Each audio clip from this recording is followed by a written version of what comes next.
These are my favorites. My grandfather and my mother.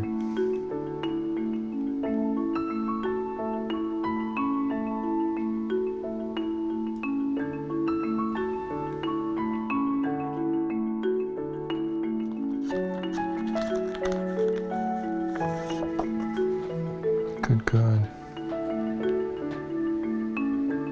This would be my grandmother and my mother.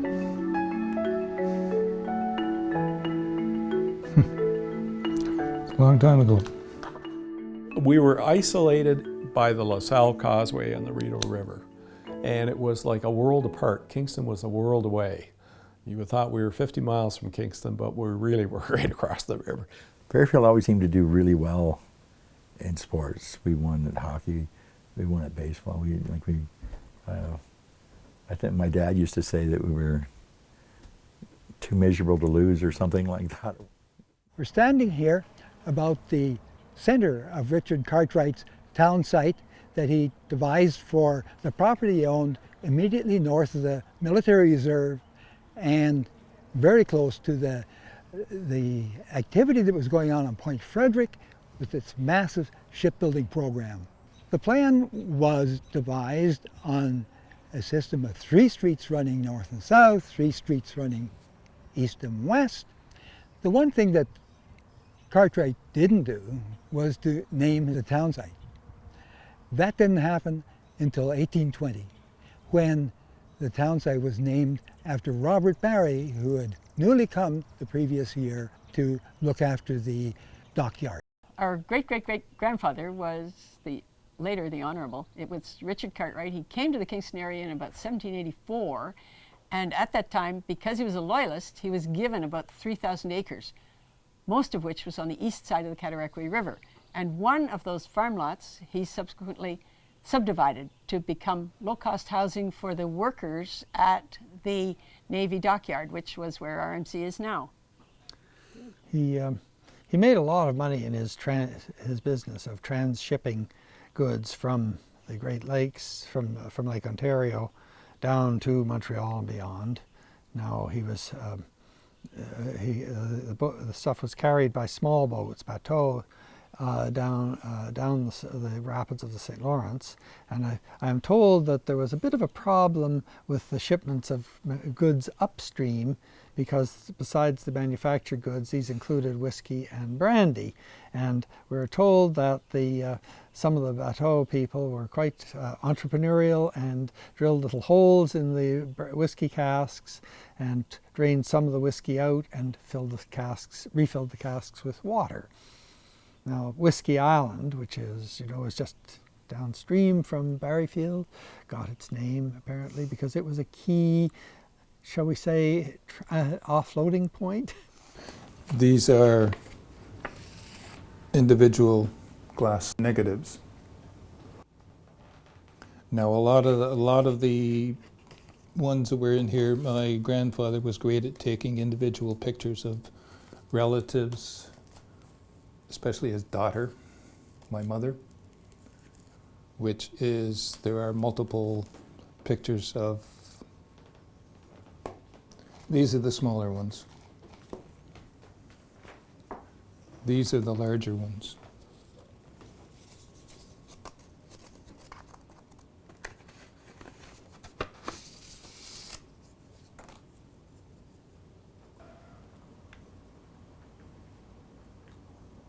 Now that's the commons below the village, where that great big balloon is. That was all commons, it was all field, it was all pasture. I remember having the cows here on the commons. Well, everybody did, people in Kingston, I think, and up behind the village too. There was horses all over the place. Cows, everybody had a cow. Jack Anderson had a cow in the village. Now that is one of the most vivid memories of my childhood, and I can remember these gypsies, and there might be 2 or 3 caravans at a time, and they were there in the spring and the fall, and I can still see them dancing, the men and the women, or the young girls and boys, in their colorful costumes, and people would throw money at them afterwards. And they were fascinating. This was all commons. This was all open. This was BBB. We won't go there. Tell me about that. Oh, all the kids would remember that at my age. When the Army constructed the base, there were a lot of construction and excavating they'd done, and there was one particularly huge pool. And basically, I think it was stagnant water, but we all would go over there and go skinny dipping, hence the name BBB. Until one day, the bus was driving by, and we decided to moon the bus, which we did, and then the next thing, the police showed up. And the police come up. Well, we saw the police and we all started running except one guy, Peter Warmington. The cop said, "Get over here." And over goes Peter. And we're watching from the bushes. He's over there coming like this, talking to the cops. Peter was, he was the sane one, the sober one of the group, and he went over and gave his name. I don't know whether he turned us all in or not. I don't remember. The cop was laughing so hard he couldn't even talk to him, I don't think. It was funny, little bare butts. I think we were probably 12 years old, just little young kids. Oh, God. I remember that. That's something like out of an old movie or something. You know? And BBB stands for? Bear Ball Beach. It was only boys. He didn't know we were watching. No. He didn't know his sister was sitting over here watching. My sister was too? Yeah, I don't know. Maybe Wendy did too. Yeah. I know Linda Chappie. Yeah. I'm sure she was over there. So you wouldn't be able to see anything anyway. I didn't want to insult him by telling him we couldn't see anything because there was nothing to see because of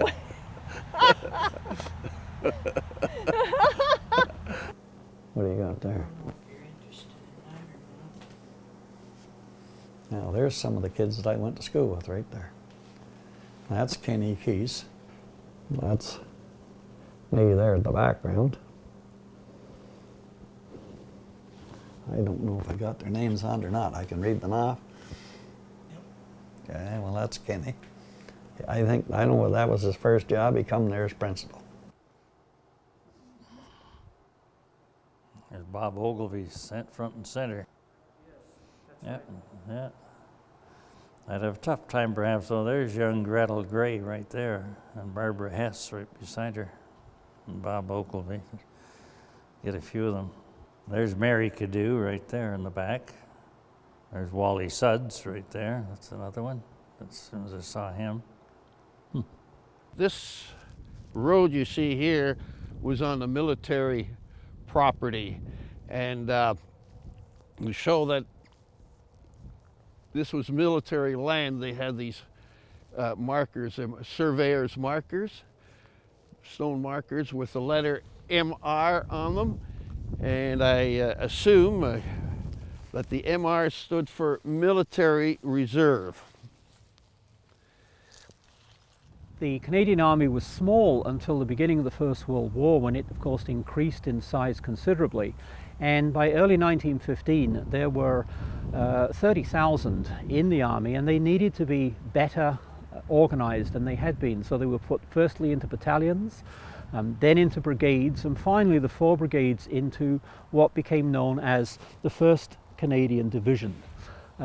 Later on it was joined by other Canadian divisions as the Army increased in size, and they needed to distinguish the members of the 1st Division from the others, and so that is where they wore the red rectangular patch on the right shoulder of their uniforms, as it notes on the monument here. The 1st Division served all the way through the First World War in all of the major battles. It disbanded in 1919, but when Canada entered the Second World War, again it was resurrected. The 1st Division went to England and later would fight in Sicily and Italy, and would finish the war in the Netherlands and again be disbanded. And it wasn't until 1988 that it was yet again brought back into being, and it was at this point that this monument was put up in memory of those who had served and of those who would serve and were serving at the time in the 1st Division. Very, very special part of the Canadian Army remembered here in Barriefield. Well, we're looking down from one of the windows in our house over the commons. Those are military practicing. Kingston in the background.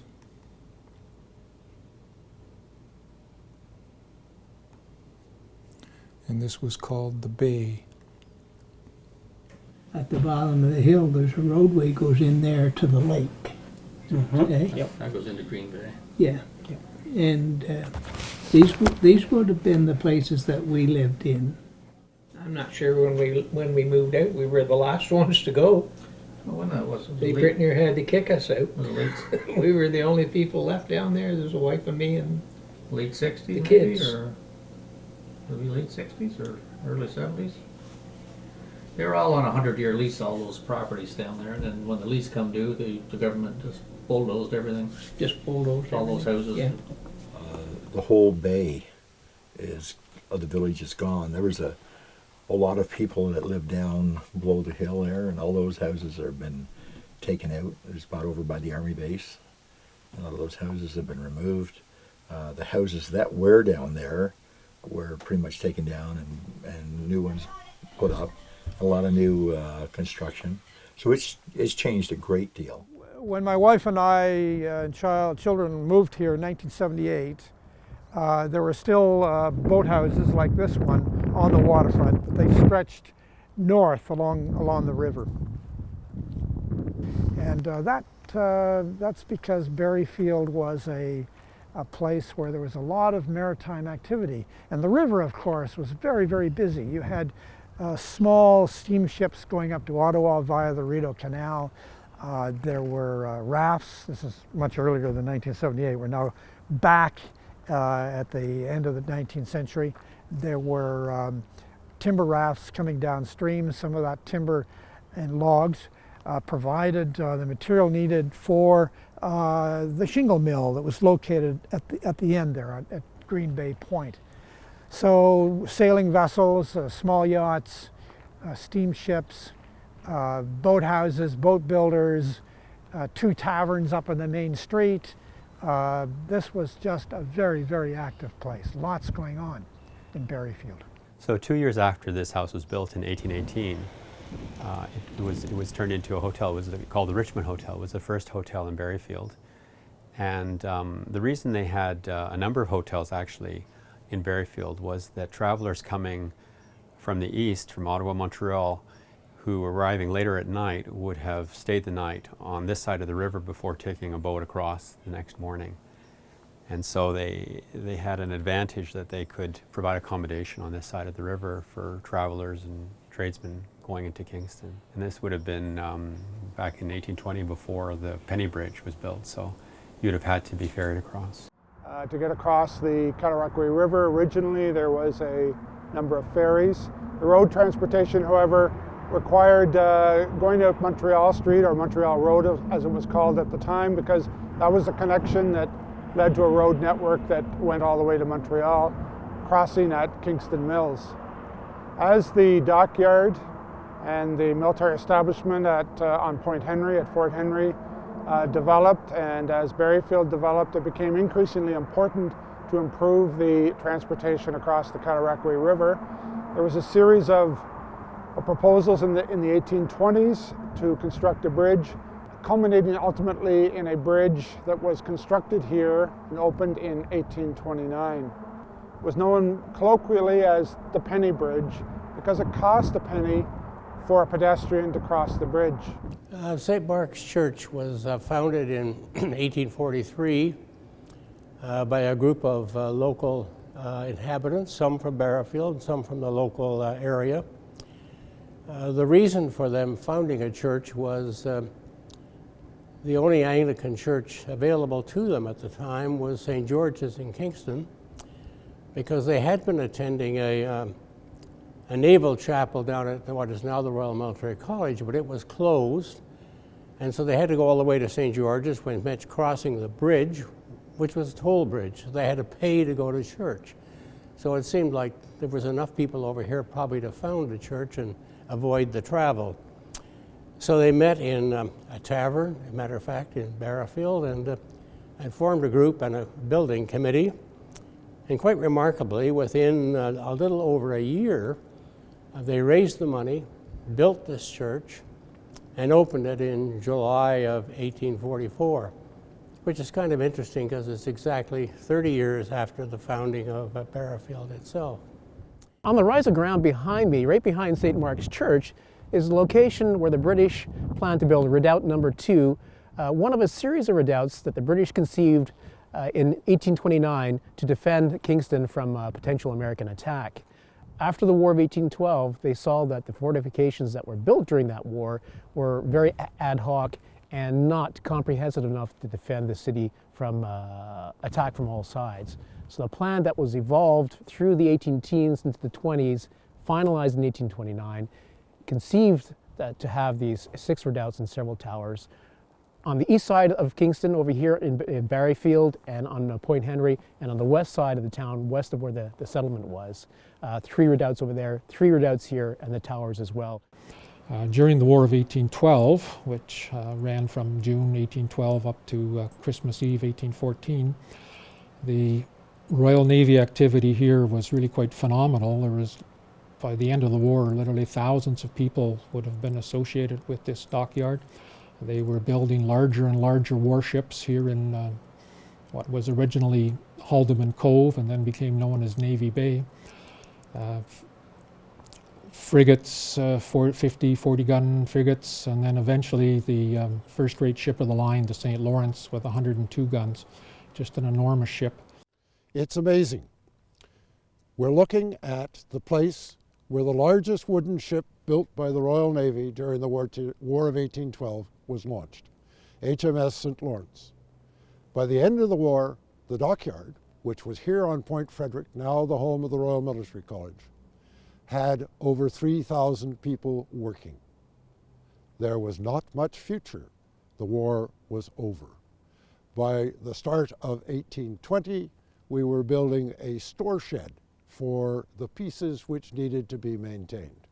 And this was done by Commodore Robert Barry, the Commissioner of the Great Lakes, who was the person after whom Barriefield is named.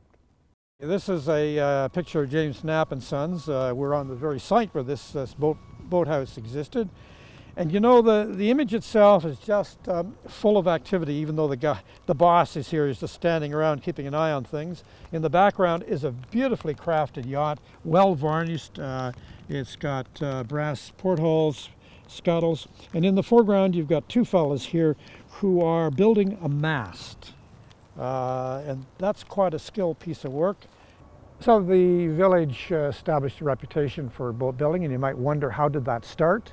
Well, it started in the early part of the 19th century when, close to Kingston Harbor, behind us a little bit, half a mile or so, the British Navy Board established a naval base there, a Royal Navy dockyard.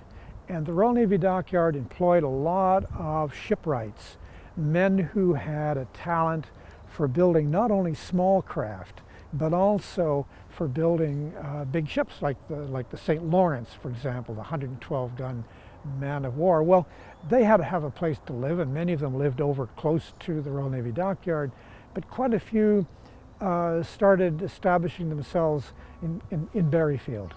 And by the 1830s, there were stone houses, they're still around, that were built in the 1830s, and the people who lived in these houses were often formally employed by the British Navy Board to build ships for the Royal Navy.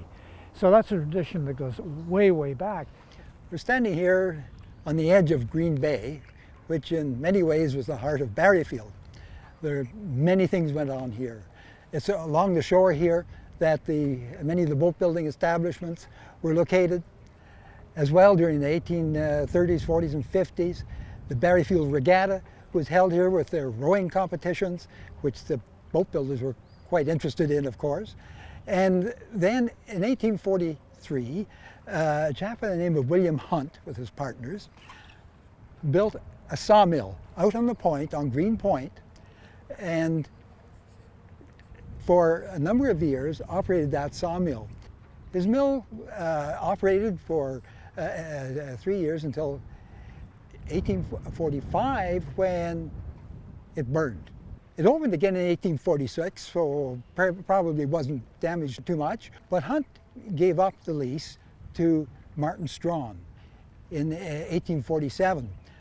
But Martin Strawn was a bit more business proficient and operated that mill until his death almost in 1900. After the mill operation and the mill was torn down, it wasn't the end of that particular site, because the Curtis Reed Aircraft Company, which was established in 1928, leased the property the mill had been on, and over the foundation built a seaplane port to operate a seaplane training school. And in the corrugated steel building that they erected, they had Curtis Robin on floats that they operated here and trained pilots. Why I remembered it so vividly is that the store door had a big cast iron opener. And one foolish day in the middle of winter, I stuck my tongue to it. And it was a while coming off. And I might have even left some skin there, I'm not sure. But I remember that. That was Norris's store. That was Father's room in this end. We And the never boys used were in the that back door. end and B was at the I back. can remember when the phone went in. Yeah. The only phone in the village. Yeah. But there, that's Masood ice cream. Where is it? I think that's it right there, but I'm not sure. One of them on the side. It was on the side of the house. Masood ice cream. So we're pretty mischievous in the village at times. I know on Halloweens we used to, or not even Halloweens, just bored, we'd go to the store, and the Lehmans owned the store at that time. We'd say, can you phone the police and tell them there's a lot of noise over here, there's a bunch of kids? So just so they'd come over and chase us through the village. They couldn't catch us, but they used to just, that was our fun. I always found something to do, we got bored, so. Bob drove one. Russ drove one. I think Bill used to drive the other one, the other brother that died, Bill. How many went? There was 9 teams, men, and 5 women's teams there at one time. Not in the village. Yes. Yes, there The was. whole village went. Everybody went to these ball We always games. went to ball games. I don't know what we did when we got there, but I do remember the truck and the ride, trying not to fall. Because the roads, you know what the roads were like back then. There was no paved roads. And it's funny when you get the old Barriefield sort of thing, because I was taking my kids around on Halloween. I took my little guy around, and as we got to Pete's, I said, I said to him, I said, when you go to the door, I said, ask him for a beer, just as a joke sort of thing, because he's only 10. Well, he walks to the door, and the first thing, Pete opens the door and he says, want a beer? To him, and it's just like an old Barriefield thing. And he comes out, he handed him a ginger ale, and he said, there you go. This is 15 Highway, or what they call, I think it's called Main Street down in the village. This was all commons, but now it's part of RMC. The famous dollar bills. And of course, the most famous person of all, Dollar Bill. You heard of him? He was a bootlegger. Used to live down in the bay. I remember one time I found a war bond certificate on the hill one day, and it was his name on it, and I took it down, and it was his. He lost it, and I come out with a basket of candy and stuff like that, but we got talking about him this morning, in fact, and he was known that if a family didn't have anything, he'd go and leave food on the doorstep for them or something or other. He was kind of a great old person. Here's one. Pupils in front of Barriefield School. Oh, this is a real good one. You can see this one.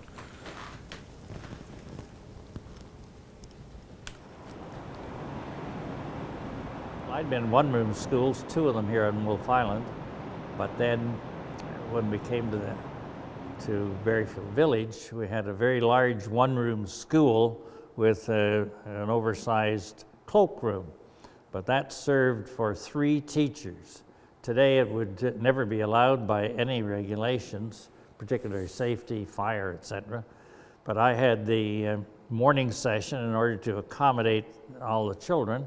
I taught the grades 6, 7, and 8 from 8:30 in the morning till 12:30. And then in the afternoon, Helen Schlichter taught grades 3, 4, 5. And that was from 12:30 till 4:30.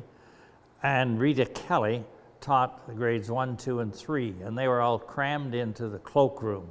Desks were tight together. You had to walk across the seats in order to get into your seat. My first teacher was Mrs. Becknell. I remember her. She rode her bicycle every day from Kingston.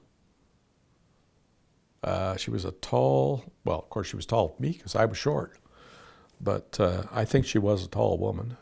And I remember her bicycle. Why would I remember her bicycle? We had a teacher there, Mrs. Baldwin. Her and I didn't get along.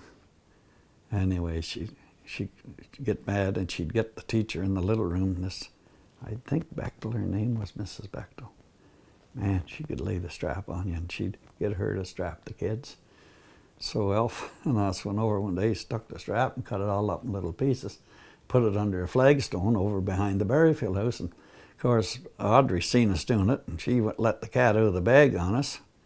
So we all got a trimming again for that, and they bought a new strap and made it even worse. So Elf got mad over that. He brought a set of side cutters in. This Mrs. Bechtel used to ride a 3-speed bicycle. And she'd walk up the front of the school to the stop at the sidewalk around the guardrails, and she'd take a run and down the road, jump on that bike. And jump on the bike. And she wouldn't pedal again until she got to the causeway. Well, she made the corner down here at the bottom, and it collapsed. And Elf went in and cut every other spoke on that bicycle of hers. And when she made the corner at the bottom, and she skidded from out that red truck going there all the way to that booth. She never come back to school. She never come back to school that year, I don't think. She could have killed her, you know, it was terrible. But Elf cut every other spoke in the damn bicycle. Needless to say, we didn't get a strap for that one. We're standing here in Portsmouth Village and thinking about villages in general.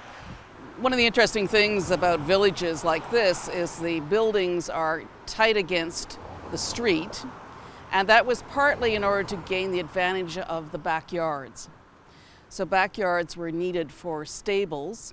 So for example, if you had an inn, you needed to be able to house the horses of your guests in the backyards. Or even people coming for buying groceries, that kind of thing, had to have a way of getting the horses out of the main thoroughfare by putting them in the back. Other people who lived here wanted the backyards for vegetable gardens. So pretty much every house in the village would have had a vegetable garden and a few animals like pigs, horses, maybe a cow for milk, and definitely chickens. And we know that from the descriptions of the place, but also some early photographs that were taken in a way not all that long ago, photographs that were taken around 1900. And it's quite surprising how unchanged the village life seemed to be even in 1900. I think the big changes for all these villages came with cars. It's a picture that was painted in 1896, at least that's what it's dated. And to my understanding, the best of my knowledge, it's a picture of Barriefield Village. Right here was the 2-room schoolhouse. And on the back of that schoolhouse was a privy. Well, a toilet, if you would. And when I first saw this picture at my grandmother's, I thought, that's the schoolhouse. And that would be 15 Highway. And it does curve and goes up over the hill and then joins. Down here would be number 2 Highway, and that goes straight back and joins number 2 Highway. And I've been told that at that time, the number 2 Highway, the cut, as we called it, the rock cut, wasn't there. It was a project that was built during the Depression to put people to work. And as I said, we used to go over and scale those walls. But this was the old road. And then 15 Highway went on down through here. Highway 15 ran right through the village, and I can remember coming to Kingston first as an education student. I think the year was 1971 or 71 maybe, and just being scared to death to drive through Barriefield because there was trucks behind you and trucks coming the other way, and there was hardly room to squeeze through. And I could see, even then I had an interest in architecture and old buildings. I could see this was a fabulous place, but I couldn't take my eyes off the road because it was that precarious. That changed when the highway was routed around Barriefield, and I think it was a lot of local effort that made that happen, in addition to a will on the part of the Ministry of Transport. And that made Barriefield suddenly, almost overnight, a lot more livable. We talked to the military about establishing a road to the east of Barriefield Village over army property, which would meet up with highway number 2 above the rock cut, to the east side of the rock cut. So that was established at that time, and that in a way became the saving grace for Barriefield, because we then had Barriefield, which was a somewhat derelict community with lots of interesting buildings and lots of small, almost cottage-like houses, wooden houses, not in the best of shape. And I then felt very strongly that in order to preserve that, we had to make sure that the area should be put on the conservation list. If we wouldn't have done that, developers would have bought up the cheap houses, and they were cheap at that time, $14,000, $16,000. They would have bought them up, and they undoubtedly would have gone to council to tell everybody that we needed to have row housing, or that we needed to have apartment complexes, etc. Yeah, the water was all polluted, so all the wells were polluted, so they froze all development in the village at that time because of that. And people would have to go to the fire hydrants to get their water. Some had holding tanks. The one over there had a big tank called rainwater, I guess. Yeah, that's a cistern. Yeah, lots of them had cisterns, yes. Cisterns. And we had our own well, which was already, if we had the chlorinator was working. You know, they did have a lot of trouble with the well, and gradually the military came and they had a fire hydrant right there, eh? So they put a tap on the fire hydrant for us. But the problem with that was that if you didn't leave it dripping, it would freeze up and bust. Some days you go up, get water, and it would be broke, and the water would be running all over the road. We have redoubt number 2 over here, just to the northeast, or in the northeast corner of Barriefield. I've penciled in here, this is not an original part of the drawing, I've penciled in the location, general location of where St. Mark's Church is. That's that little gray rectangle there. And it gives an idea of how close the church was constructed to where the British wanted to construct the redoubt and the ditch that surrounded it. For various political and monetary reasons, they never did acquire this property, and so redoubt number 2 was never constructed. The ditch surrounding the redoubt at Fort Henry gives you a good sense of the scale of the fortifications that would have been constructed around Kingston, all the 5 redoubts, including redoubt number 2. The ditch would have been, for that redoubt, similar to the one we're in right now, about 40 feet wide. The walls of the redoubt itself would have been about 30 feet high, much like you see here. Thickness is about the same, 4 to 10 feet thick, depending on the location. And the counterscarp wall would have been in masonry as well. So what we see here in this ditch gives us a very good idea of what any of the redoubts surrounding Kingston would have looked like if you're standing in their ditches, had they been constructed. We're here in Memorial Hall in the City Hall of Kingston, and it's appropriate that we're here to look at this remarkable photograph from 1916 of the Barriefield camp. Memorial Hall, of course, was dedicated after the war to the men and women of Kingston and area who died during the First World War. And this photograph shows up to 9,000 of them in their training in Barriefield camp. It's 18 feet long, which is the longest that could be made at the time, and it's a panorama photograph which starts looking out towards the west, so that we find here the tower of St. Mark's Barriefield Church. And that gives us an idea as we swing to the north and we begin to see individual soldiers, the band who've put their instruments down in a break in their practice. And you'll see all along the back the tents, and at this time there were about 9,000 men under canvas here. We see the horses simply eating in the field, but here we've got a group with rifles, obviously far more prepared and ready to be sent off to Europe.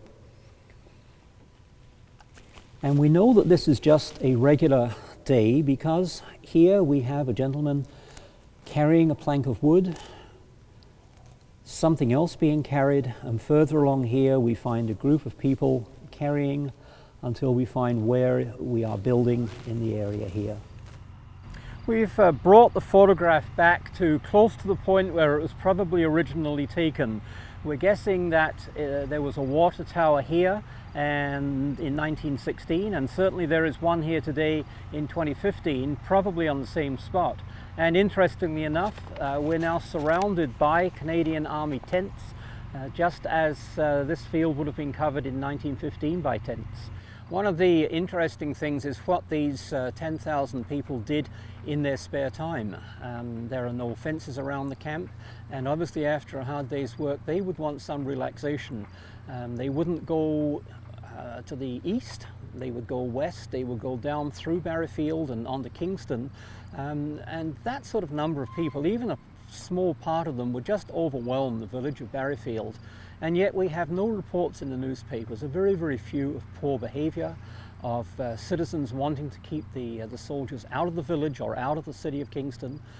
So they must have been well behaved, either because they were under military discipline, or I think more likely because they volunteered, they wanted to get to France, and they did not want to run into any trouble and be sent home or kept here.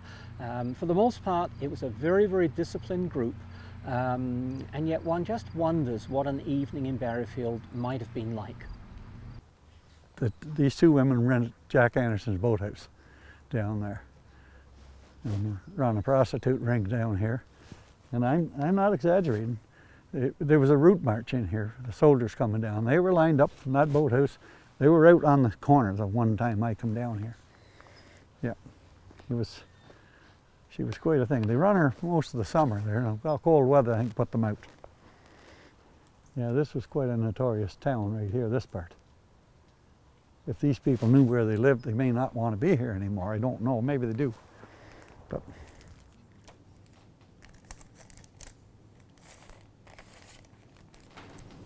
oh, this is in beautiful condition.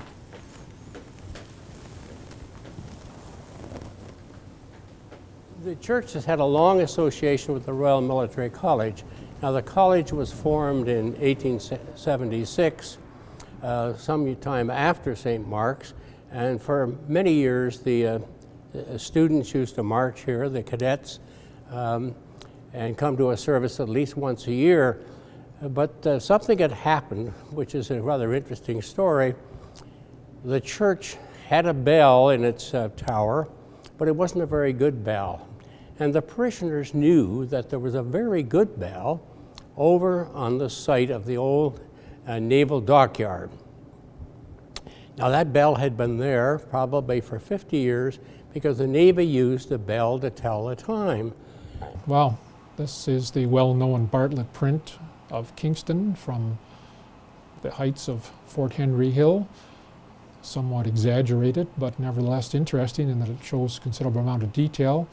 The naval dockyard on Point Frederick in the 1830s, the naval buildings and the actual dockyard enclosed by the dockyard fence. The entrance to the dockyard would be here, and at the entrance was the pole with the dockyard bell, which is illustrated here.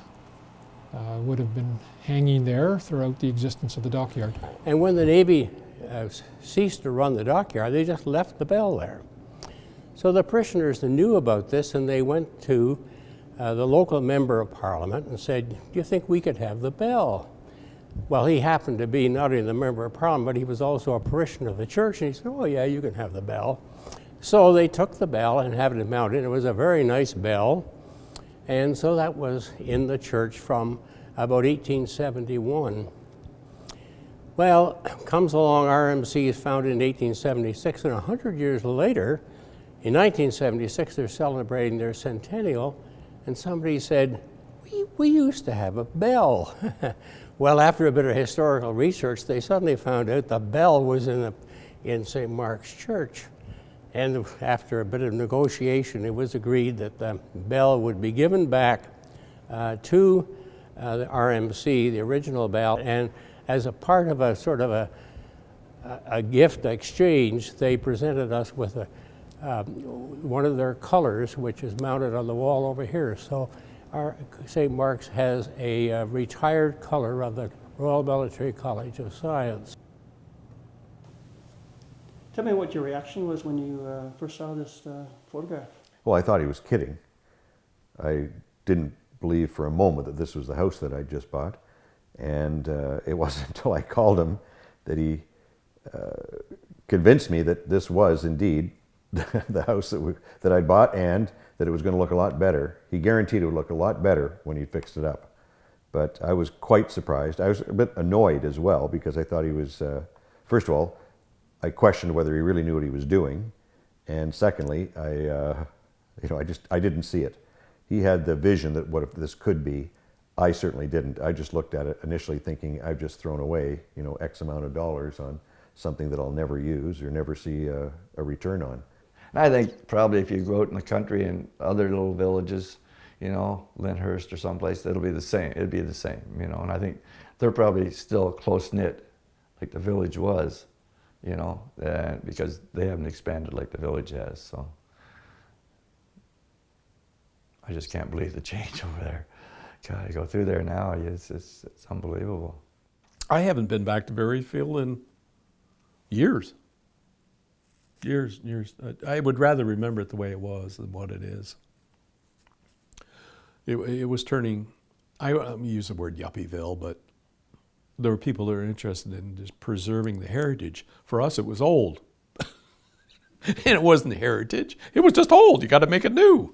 And that's our mentality. But now, you can look around, we've got all the old stuff. Yeah. Well, one of these ladies actually was my grandmother, Ricky, before she was married. She was a leader.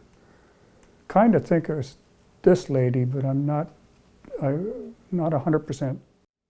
I kind of think it is from his. That was the only person that was taking pictures way back when, as far as I know.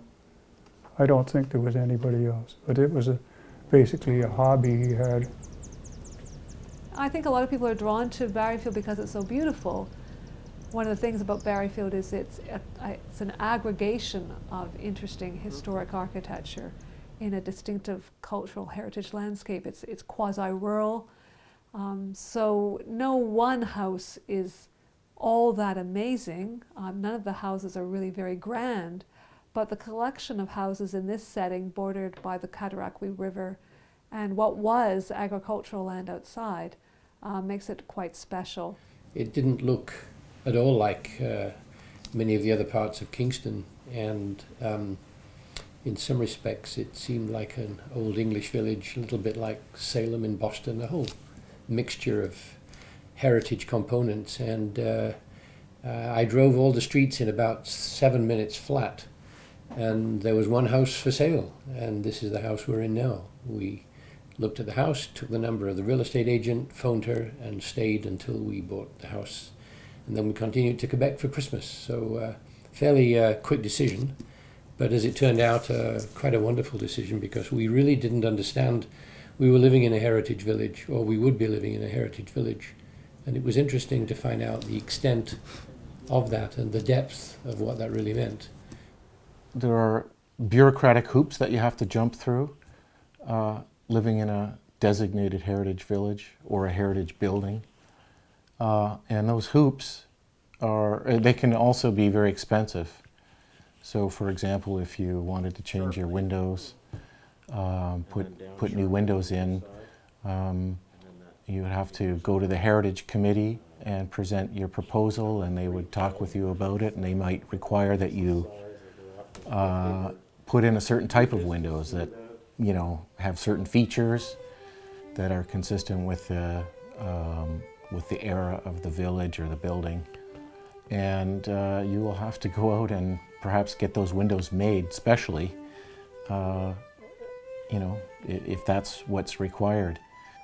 The only thing I would change if I could, I wish they made a storm window that looked like these old ones, because or a regular window, I guess, because, you know, I remember growing up as a young boy, the worst job in the fall and the spring was taking down or putting up the storm windows. And now I have to do it all over for the rest of my life. Yeah, lots of people, I suppose, I would argue uninformed people, wonder why we might pay so much attention to things like the details associated with windows or other aspects of historic buildings. And I think everyone agrees that it's a tragedy when a historic building burns or gets demolished, for instance. But I've always argued that we lose just as many by attrition. That is to say, the roof gets changed, the windows get changed, the porch comes off, the door gets changed, the siding gets changed, and ultimately you wonder whether or not you really even have a historic building left. These houses look totally different. My Uncle Ernie's house, again, it used to have a big porch on it. And it looks so much smaller now. Wilson's lived there. Yeah, this is amazing.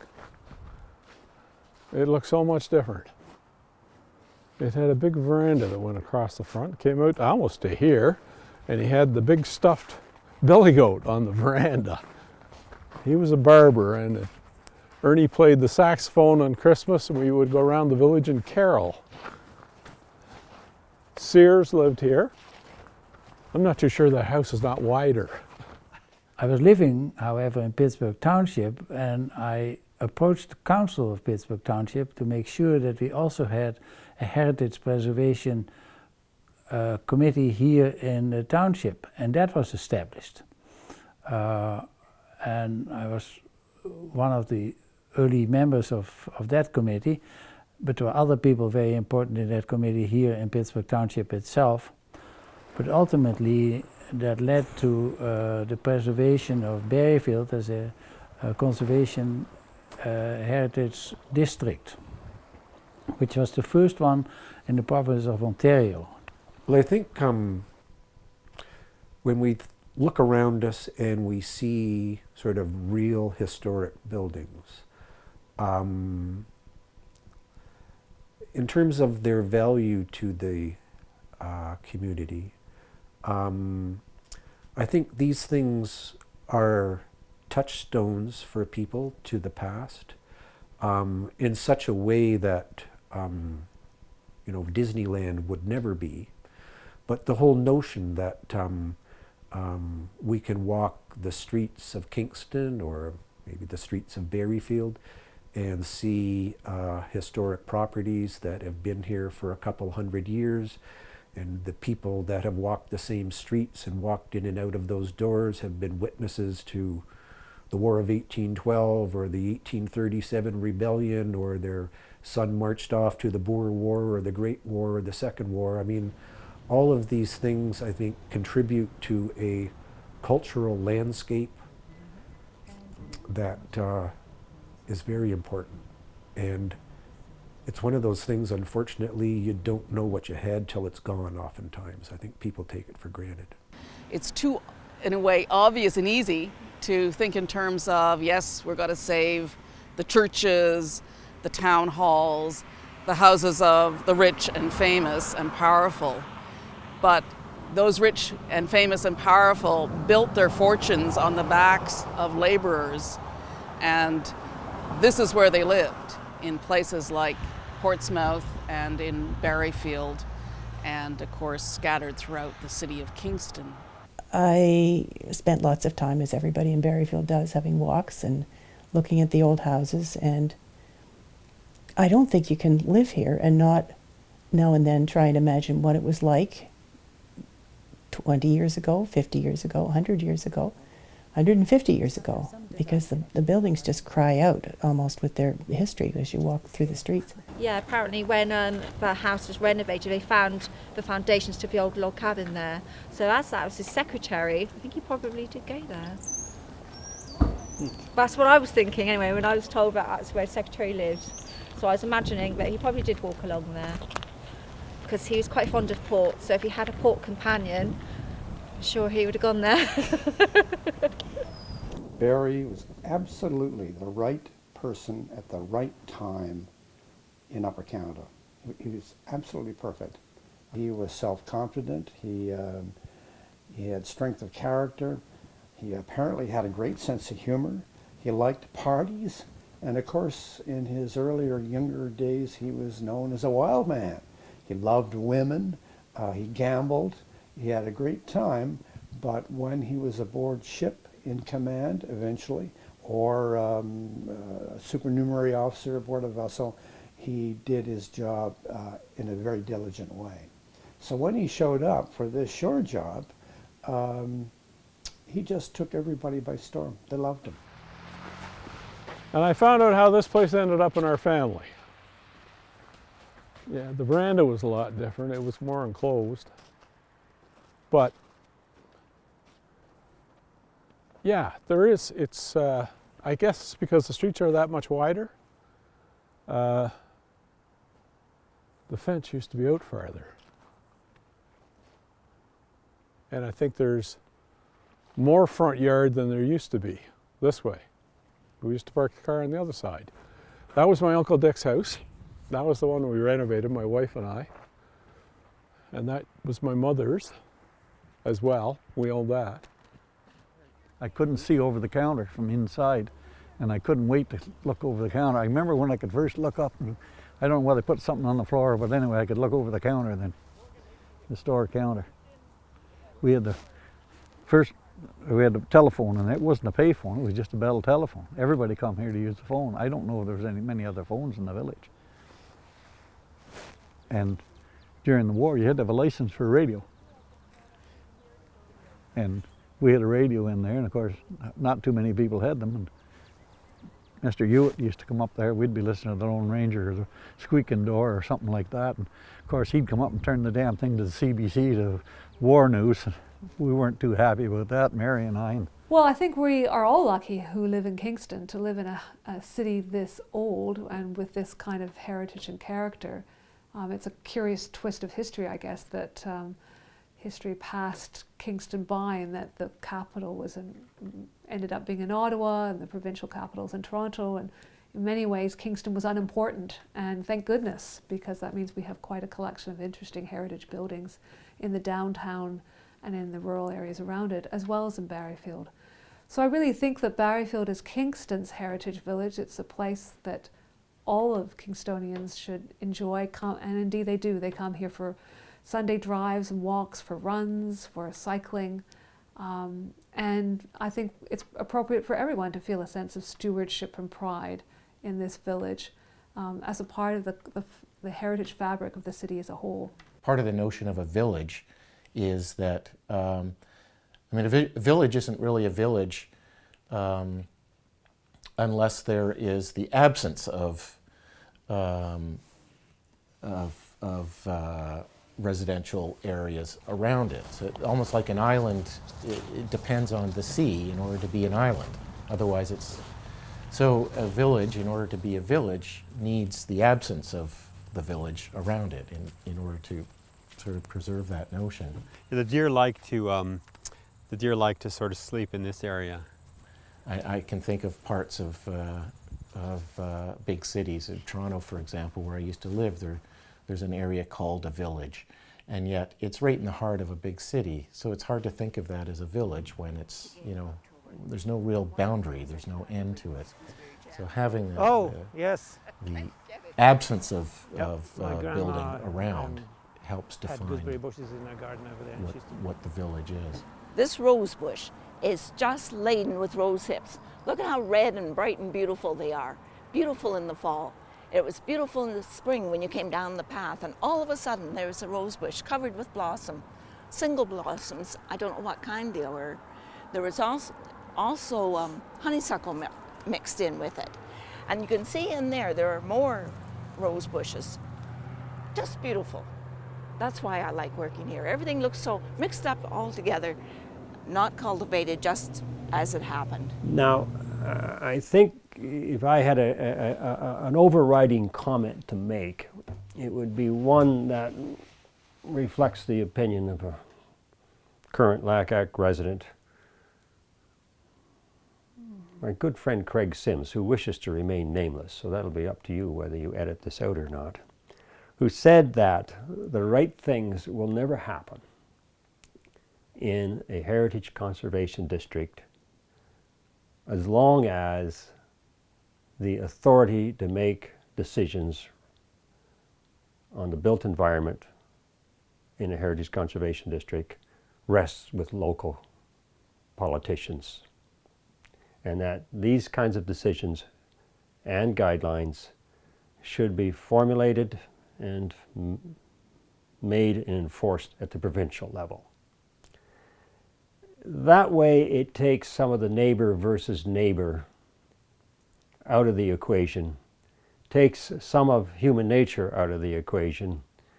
It's a lot easier to get sore at Queen's Park, they're way down there in Toronto, but still go along with them because you don't really have any choice. Bucknells. You remember the Bucknells lived in there and where Peter is? That's the barn for the Bucknell. They had the Jersey cow. Mother would send us up for milk when during the war. I was just a kid, and cream was hard to get, butter, so she'd get from Jersey cow. Do you not remember coming up there? I do. But they had a Jersey cow in there. And when they left Barriefield, they turned around. I'm glad I came back. It was worth it. I don't think I have to remember it as it was. It's nice to see it as it is now.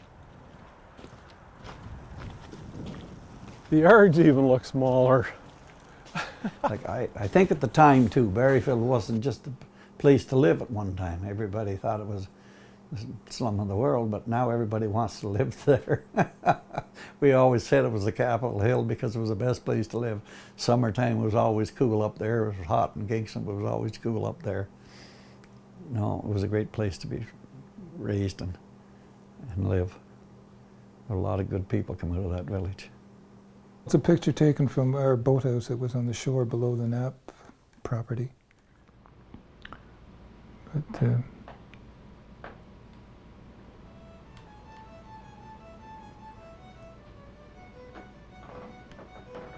there was good times.